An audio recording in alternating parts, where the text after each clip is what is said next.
So last week we talked about rule of life with Terry Fouché, and we had a conversation around why a rule of life is important. Why do we do it? What's the point of having a rule of life in our lives? And this week we're going to continue that conversation.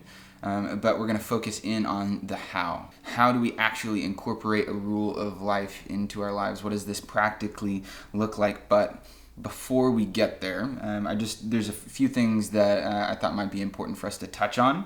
So first things first, what is a rule of life? Let's just give a summary of it again. It's an ancient practice, so we can trace a rule of life back all the way back to even the first Christians. They had this practice. Now, they didn't call it a rule of life at the time, but they had a framework for the way that they lived their lives to leverage themselves for the purpose of Jesus. And so as an ancient practice, here's a working definition for what a rule of life is.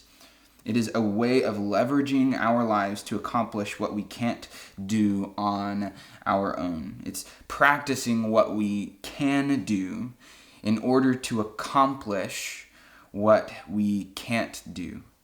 A rule of life is a schedule or set of practices and select rhythms and relational patterns that help us create space in our busy world, or in our case, our non-busy world because of coronavirus, for us to live life to the full, to live into the fullness of life that God has for us. And this is in alignment with Jesus's kingdom. It's in alignment with who he is and what he's done for us and the life that he intends for us to step into, this kingdom economy. And what we'll begin to realize is that the life that Jesus intended for us to live is in complete correlation with our deepest desires and passions. That at the core of who we are, we actually long for the life that Jesus can provide.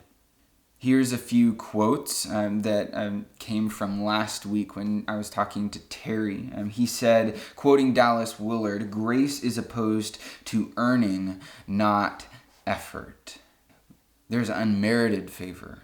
It is by grace that we have obtained right relationship with God. It is God's grace through Christ that we can experience the fullness of life that he has to offer us. But there's this passage in Ephesians 2, and I'm sure a lot of you guys know it, that talks about that. By grace you have been saved. But then if you continue on, it says that we were created for good works. That we are his workmanship, God's workmanship, created for good works. So there's this aspect that though we have been handed over the fullness of life through Christ in grace, that there's still some grit that will have to take place. There is grit that comes alongside of this grace. We're going to have to put some effort into it to actually fully experience this. And you know this to be true about any relationship that you've ever been in. Like, you can know somebody, but then there's a knowing of somebody that occurs when you spend time with them, when you intentionally put things into your life rhythms that enable you to cultivate a deeper relationship with them. The same is true for a rule of life in our relationship with God. Another quote that I want us to lean into is, "Limitations create freedom." In the midst of the freedom that's been given to us through Christ, it is also through his grace that we are able to sacrifice some of that freedom and then experience a whole new measure of freedom because of that. Now, that might sound odd to some of us, but here's what I mean. When we say no to something, we're also saying yes to other things as well. Or vice versa. When we say yes to something, we're also saying no to a myriad of things on the other end of that. So when we create limitations and structure our lives in a specific way, that actually creates freedom for us to flourish in other ways. The purpose is to order your life in such a way that intentionally matches our pace to the one that we are following. Jesus. It's that simple. Now, there's this moment in the Gospels where Jesus looks at a crowd of people and his disciples, and he says, "Foxes have holes, and birds have nests, but the Son of Man, he himself, Jesus, has no place to rest his head. And this was after someone had said, Jesus, I'm ready. I'm going to follow you. I'll give you everything. And then he says, hey, listen, do you realize what you're asking for? Do you realize the commitment that it's going to take? Do you realize this isn't going to be comfortable? Jesus' life wasn't comfortable. It wasn't balanced in the way that we usually would define balance in our Western culture, but it was rhythmic. It had a cadence to it. He had patterns and rhythms in his life, intentional patterns. All of us have unintentional and intentional rhythms in life. We have unwritten rhythms. Some are very clear to us, some we follow unknowingly. We all get up at specific and certain times. We get ready in specific ways. Our free time is allocated for specific means. We have rhythms for work and for vocation, for vacation, and etc., things alike. There are rhythms that we are following today. And I've been challenged recently to set aside some of the unintentional rhythms in my life and replace them with rhythms that can help me better align myself to the purposes of God, better connect me to God's heart. Because isn't that what we want? Don't we want to connect our hearts to the one who intends to give us the fullness of life, to the one who created you, who knew you before you were knitted in your mother's womb? We have the opportunity to align our lives more fully for a relationship, the experience of a relationship with him. If you're like me, then sometimes it can be really easy for us to have some incorrect motives when it comes to a rule of life. I love control. I love to order my life to gain some sense of control over it again, and especially during this season where everything seems just cattywamped. You know, what was up is now down and vice versa. In this season, it could be easy for us to start practicing or start trying to pursue a rule of life because we're trying to gain control again. But if this is your way of trying to gain control, if a rule of life is simply just you trying to gain some semblance of control over your life, then I promise you it will leave you feeling discouraged. Because when we fail, because we're all going to fail. This isn't going to be perfect for any of us. We're going to try and it's not going to work out. We'll get a week in, we'll get a couple days in, maybe even a few hours in, and something's going to go wrong. We're not going to live up to the rule that we have for ourselves because it takes practice. And if this is your way of trying to gain control over your life, when you fail, that's when guilt starts to creep in. That's when shame starts to rule over your life. Why? If control is what you are after, it's not going to result in the goal of experiencing the fullness of life that God has for us. The main goal should be for us to pursue Jesus, to be with him, to match our pace to the one that we are following. So now the how. Let's talk about just a few things about the how. How do we actually craft a rule of life? There's actually not one way to craft one. There wasn't a specific set of list things that we should and shouldn't do as far as a rule of life goes, even back a millennia. So there's not a list, there isn't a structure, a form for this over the past 2,000 years that we can all just come back to. And I think that's really important because none of us are like going through the same season.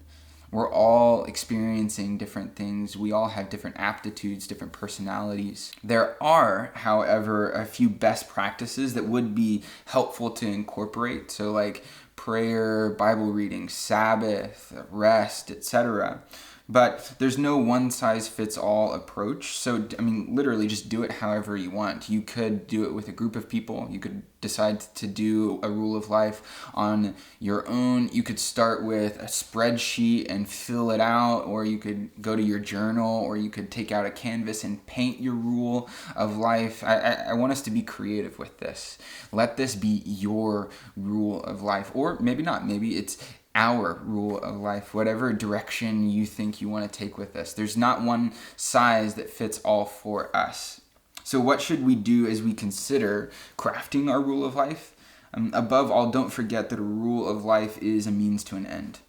That the purpose is to become like Jesus, to be with him, to do what he did. Or as Jesus put it in John 15, the purpose of a rule of life is ultimately to abide in the vine and to bear fruit in our lives. So start small. Start with a small amount of things, just like any other goal we're trying to set. If you stack too many things up at once, it gets overwhelming and then we won't accomplish it. So start small, start simple, and then be specific. So look for practices that are tangible, that are practical and concrete. So as opposed to things that are more ideological and conceptual. For example, I am going to Sabbath on Sundays, not I need to relax more. I hope that makes sense. Consider your personality. We've already kind of thought about this. Some of us are more introverted, and then some of us are a little bit more extroverted, and we need different things, different rules in our lives to create balance because of our specific personalities and the whole scope of personalities. Maybe you want to use something like the Enneagram to help you understand exactly what might be helpful for you in the midst of a rule of life.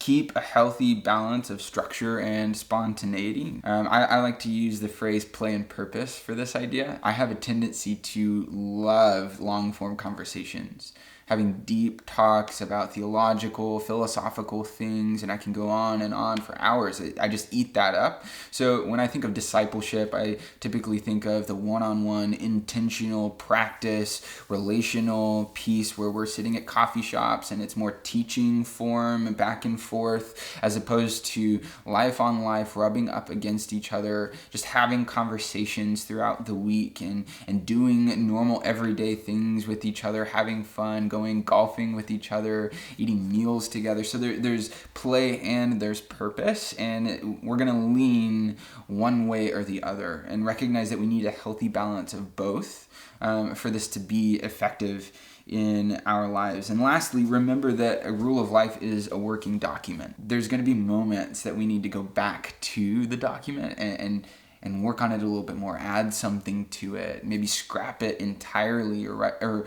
erase something or reword it or kind of pivot a little bit. It's a working document. So we want to write our vision in pen, but the rest of the document is actually going to be in pencil. Instead of writing everything in pen, it's set in stone. We actually want to have the ability to erase when needed. Write the vision in pen. What are we going? What are we going after? Abiding in the vine, pursuing the fullness of life with Jesus. That is in pen. But how we get there can be in pencil. And that's a good thing because we're growing. We're a changing people. Like humanity was meant to change, to flourish, to grow into new things, to pivot. That's the beauty of humanity that God has created in us, this ability to shift and learn and understand and grow. So a rule of life, therefore, should also be a working document in our lives. As a community, we actually want to walk through this together. So over the next few weeks, we're actually going to be diving into the how of a rule of life. Typically, we do 2 weeks, one on the why of a practice, and then the next week on the how of a practice. But at this time, recognizing that a rule of life is going to take a little bit more intentionality, we wanted to divide the how up into a number of weeks and just start slow with each other.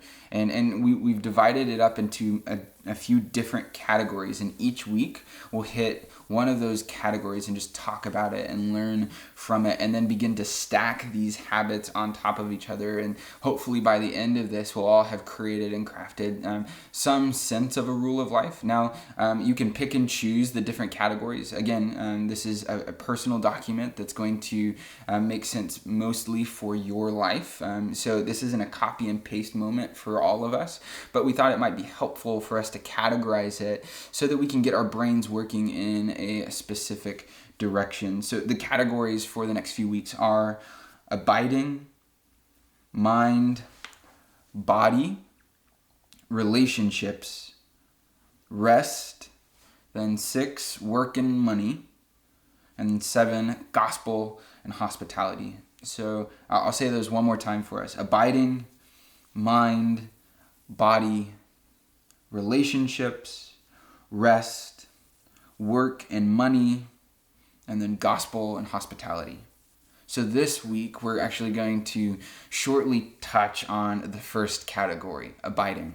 And the reason we wanted to make this the first one is because we also feel like it's an umbrella category for all of it. It's the main pursuit, but there's also some specific practices that will help us incorporate more abiding in our lives. Now, obviously, every single one of these categories are aimed at helping us abide, but we thought it might be helpful for us to dig into the category in general first. So through practices from the life and teachings of Jesus, we create space in our lives for the Spirit and truth of God to transform us into people of love, not by trying really hard, not by white-knuckle discipline of pulling up yourself by your bootstraps kind of hard work, but training, by practicing. It's not about trying really hard. It's about training really hard. What practices do you utilize to abide in the vine already? What practices, whether consistent or intentional or unintentionally, do you use to abide in the vine already? If you have your notebook or your notes on your phone, open those up and just take some time and think through that. What practices are already in your life? And how did those help you abide in Jesus? The purpose of abiding practices in this aspect of a rule of life is to turn our attention to God throughout our entire day. Some examples of abiding practices to incorporate into a rule of life are morning prayer, scripture reading, worship music, listening to that, or worshiping on your own with your guitar or whatever way you're comfortable worshiping. The examine, which is another thing that you can go, it's another practice and a way of praying and examining our days and offering that up to Jesus.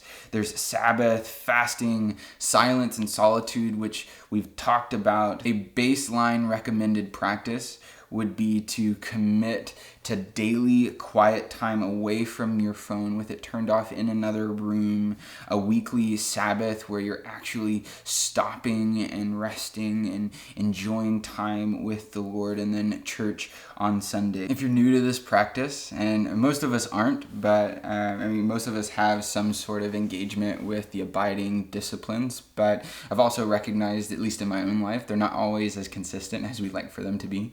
So the idea here is to start simply and small and just commit to something on a daily basis. So I'd recommend that you start with 10 minutes a day. Ideally, we want to start in the morning. So upon waking up, I'd encourage you to just read a psalm.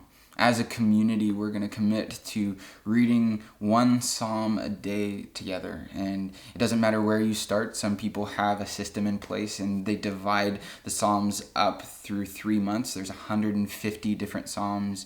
And so every 3 months you go through it. Some people want to read more than that. But as a community, we're going to start with the base and you can build upon that and be creative in however you want. In closing, I just want to give us a few questions that can help us build abiding practices into our rule of life. The first one is, what practices make up your current rule of life, official and unofficial?